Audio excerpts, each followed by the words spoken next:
dia, boa tarde, boa noite, caros amigos. Dando continuidade ao nosso curso de Direito ao Consumidor, ainda dentro do tema oferta, vamos dar a gente vai conversar sobre a última aula e finalizar a oferta dentro do Código de Proteção e Defesa do Consumidor, perfeito? A oferta é um tema muito importante, tá? E iremos compartilhar a nossa tela para entrarmos no primeiro tema desta última aula, que se refere à oferta parte 3, última aula de oferta nesse sentido. Vamos lá?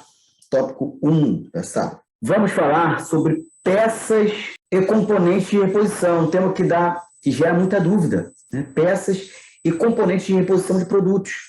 Isso está elencado no artigo 32, que ele se refere sobre esse assunto. Então, a gente agora vai pegar o Código de Proteção e Defesa do Consumidor, a sua lei consumerista, seu VAD-MECOM, a lei 8.078 de 90. Vamos abrir no artigo 32. Vou passar a ler. Me acompanhe, por gentileza. Vamos lá. Artigo 32 do CDC. Os fabricantes e importadores, prestem atenção nesses dois fornecedores. Os fabricantes e importadores deverão assegurar a oferta de componentes e peças de reposição enquanto não cessar a fabricação ou importação do produto. Então, durante a fabricação e a importação do produto, no decorrer desse procedimento, devem assegurar justamente que esses componentes não faltem. Para, se for o caso, serem repostos ao produto. Então, essa regra não se aplica, senhores, a distribuidor. Tá? Então, preste atenção, apenas aos fabricantes e importadores. Então, vamos ler. Os fabricantes e importadores deverão assegurar a oferta de componentes e peças de reposição, enquanto não cessar a fabricação ou a importação dos produtos, tá? Produtos aqui. E já o parágrafo único do artigo 32, ele fala o seguinte: cessadas a produção e a importação, acabou a produção e a importação do produto, perfeito? A oferta deverá ser mantida por período razoável de tempo na forma da lei. O que seria esse período razoável de tempo? Tá? Então, começou a fabricar, o artigo 32 caput diz: os componentes e peças de reposição deverão ser assegurados pelo importador e o fabricante. Cessou a produção ou a importação, a oferta deverá ser mantida por período razoável de tempo na forma da lei. O que seria a lei que se refere a esse tempo razoável, né? O decreto número 2.181 de 1997, no seu artigo 13, inciso 21, ele ressalta que essa expressão período razoável de tempo não pode ser inferior à vida útil do produto. Então, vida útil aqui é mais uma tutela temporal a favor do consumidor, que o Código protege, a doutrina protege, a jurisprudência, a legislação protege. Então, vamos dar um exemplo. A vida útil de uma geladeira, né? Em regra, no mínimo 5 anos, a vida útil dela. Então, se presume que dentro de 5 anos, além dela dever estar funcionando, né, ela deve manter a sua funcionalidade, a durabilidade, seu desempenho por 5 anos, que se presume ter um mínimo de vida útil de 5 anos. Dentro desse prazo, os fabricantes e os importadores deverão assegurar a oferta de componentes e peças de reposição, e mesmo que essa fabricante, esse importador, essa importação e essa fabricação termine desse determinado produto, cesse essa fabricação, dentro desse tempo útil, dando o exemplo da geladeira de 5 anos, eles deverão manter essa reposição de peças. Então não adianta, né? Eu comprar uma geladeira, parou a fabricação da geladeira no segundo ano, ela foi fabricada por 2 anos. Então, a partir do segundo ano, minha geladeira apresenta um vício, e eu não tenho nenhuma peça de reposição para sanar o vício, ou seja, cessou a fabricação, mas o tempo útil razoável de uma geladeira é de 5 anos. Então, o parágrafo único diz aqui que, mesmo cessada a produção ou importação, essa manutenção de reposição de peças, tá, e componentes deve perdurar até o tempo útil razoável, né, de funcionabilidade, durabilidade e desempenho de um produto. Perfeito? Então, aqui devemos prestar atenção que, para eventuais provas de concurso, prova, inclusive, né, na faculdade ou prova de curso, né, este dispositivo que a gente acabou de estudar se aplica somente a fabricantes e importadores. O artigo 32 ele deixa claro: os fabricantes e importadores, somente esses fornecedores. Ele identifica, tá? O artigo 32 ele identifica o fornecedor que ele quer responsabilizar, o fabricante e o importador, tá? E também com relação ao tempo razoável, o tempo útil do produto. Então, essa manutenção de reposição não pode, né, ser cessada num tempo inferior à durabilidade útil, tempo útil razoável da duração de um produto. Perfeito? Então, aqui a gente inicia o segundo tópico e agora iremos falar sobre os prepostos e representantes autônomos. Muito importante, isso está elencado no artigo 34 do Código de Proteção e Defesa do Consumidor. A gente vai passar a estudar este dispositivo agora. Abram no artigo 34 e eu vou passar a ler. Aqui a gente vai estudar sobre os prepostos e representantes autônomos. Artigo 34. O fornecedor do produto ou serviço é solidariamente responsável pelos atos de seus prepostos ou representantes autônomos. Então, senhores, isso quer dizer que se o consumidor sofrer um dano, ele pode demandar contra o fornecedor principal ou contra o preposto ou contra o representante autônomo ou contra ambos. Aqui, a responsabilidade é solidária. Então, o consumidor pode optar. Bom, quem vai responder? Não importa se é o fabricante, se é o preposto, qualquer um responde, porque o artigo 34, tá, informa que, se tratando de um serviço ou de um produto, que existe um preposto terceirizado ou um autônomo terceirizado que, porventura, venha causar um dano nessa relação de consumo, pouco importa, porque existe uma responsabilidade objetiva, pouco importa quem causou, sendo que todos respondem de forma solidária. Isso cai dentro da liberalidade do consumidor. Ele processa quem ele quiser.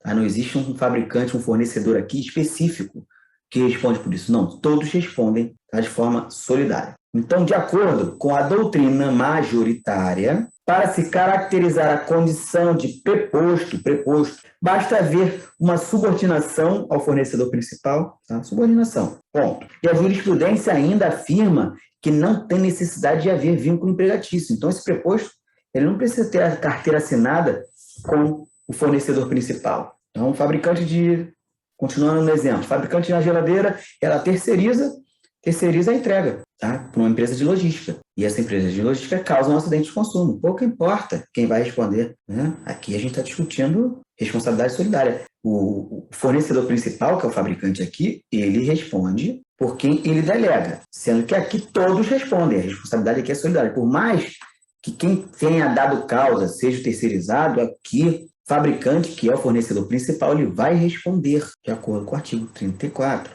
porque o fornecedor principal do produto ou do serviço é solidariamente responsável pelos atos de seus prepostos representantes autônomos, perfeito? E aqui, senhores, em relação aos representantes autônomos, tá? Ele pode ser uma pessoa física, natural, ou uma pessoa jurídica, tá, que realiza uma mediação para negócios mercantis, não tem relação de emprego e o desempenho de mediação aqui, né, não tem relação de emprego, o desempenho de mediação aqui, de realização de negócios, seria não eventual. Tá? Não eventual. Então, aqui não tem uma subordinação também, ele não tem, tá, uma relação de emprego, mas ele pratica de forma eventual esse serviço. Essa empresa terceiriza essa logística de entrega, né, de produto na sua residência, né, de forma rotineira. Toda empresa, o comerciante, vamos dar um exemplo, nessas empresas grandes, Ponto Frio, Casas Bahia, elas terceirizam a logística de entrega de produtos. Tá? Elas têm um preposto, tem um representante autônomo, tem um preposto que realiza, né, um terceirizado. Então, de qualquer forma, aqui, quem se responsabiliza por qualquer defeito ou vício no produto ou vício no serviço causado por esse preposto ou por esse representante autônomo é o fabricante, e todos, não só o fabricante principal, como todos, ou o comerciante, todos respondem, tá? De forma solidária. Quem participar do evento responde. É isso que o artigo 34 deixa claro. Aqui, responsabilidade é solidária. Então, senhores, entrando no terceiro tópico desta aula, aqui a gente vai discutir, né, deixar claro, sobre um princípio e um direito básico do consumidor que também está ligado à oferta, tá? Como já estudamos no artigo 6º, inciso 3º do CDC, a informação é direito básico do consumidor. Informação, senhores, ela é princípio e direito básico do consumidor. Nesse sentido, o artigo 31, por gentileza, abram no artigo 31 do CDC, diz o seguinte, vamos ler o artigo 31. A oferta, dentro da oferta ainda, tá? A oferta e a apresentação de produtos ou serviços devem assegurar informações corretas, presta atenção, informações corretas, informações claras, informações precisas e informações ostensivas em língua portuguesa sobre suas características, qualidades, quantidade, composição, preço, garantia, prazos de validade e origem, entre outros dados, bem como sobre os riscos que apresentam a saúde como direito básico do consumidor e segurança como direito básico do consumidor também. Tá? A doutrina afirma o seguinte: informação, elencada no artigo 31, aqui, o dever de informação correta é igual a informação verdadeira. A informação correta, ela deve ser verdadeira. Já a informação clara, tá, é aquela de fácil entendimento. Tem que ser clara, tem que ser entendível, de fácil entendimento. Informação precisa é aquela informação objetiva, lógica, né? Bem objetiva, é isso. Tá? Não tem dúvida, é muito objetivo. E a informação ostensiva é a de fácil percepção, senhores. Então, aqui a informação é um direito básico e dentro da oferta ela deve existir e bem esclarecida. Então, isso que significa que o consumidor tem o direito de conhecer todas as características dos produtos e dos serviços, senhores, que está sendo colocado no mercado de consumo à sua disposição. O consumidor só participa, senhores, da consumação. Ele só participa do processo de consumação e não participa do processo de produção do bem e do serviço. Então, aqui a informação é importante nesse sentido. O consumidor ele só participa do consumo. Algumas expressões aqui em língua portuguesa, tá? Porque estamos na Federação da República Brasileira, Federativa Brasileira, perfeito? Estamos no Brasil, então a língua aqui é portuguesa. Sendo que existem algumas expressões, senhores, que são em língua estrangeira, inglês, por exemplo. Então, essas expressões, como o artigo 31, ele proíbe a falta de informação. Então, existem expressões de pleno conhecimento social. Tá? Por exemplo, spray. Todo mundo sabe o que é um spray, desodorante, né? Spray. Fast food da lanchonete é uma expressão corriqueira de língua estrangeira. Então, essas expressões de fácil constatação de conhecimento social não é proibida. Perfeito? Não é proibida. Então, é permitida essas expressões de língua estrangeira, tá? Mas que tem um pleno conhecimento social, não há dúvida do que está se mencionando nesse sentido, perfeito? E, por fim, vamos terminando essa aula de hoje no último tópico. E dentro ainda dessa questão da informação, os produtos importados, comercializados no Brasil, o fornecedor tem a obrigação de colocar as informações mais importantes em língua portuguesa. Valendo lembrar que esse rol ali, do artigo 31, é meramente exemplificativo, que a gente acabou de estudar. Informação clara, precisa, tudo que for ligado à informação pode ser acrescentado ali. Aquele rol que está elencado e tipificado no artigo é meramente exemplificativo. Ele é flexível a demais situações que se liguem à informação. Tá? Então, os produtos comercializados no Brasil que são importados, eles devem informar, eles devem ser propostos no mercado de consumo brasileiro com as informações mais relevantes em língua portuguesa. Bom, outro aspecto importante sobre a oferta, nos produtos refrigerados. Refrigerados, aqueles que são conservados em geladeira. Danone, gelatina, requeijão, esses produtos que têm umidade, porque precisam estar conservados em geladeira. As informações devem estar registradas nos produtos de forma que não se apaguem face à sua umidade. Então, o fornecedor, nesse momento, ele tem que criar uma forma que a umidade não apague as informações, constantes.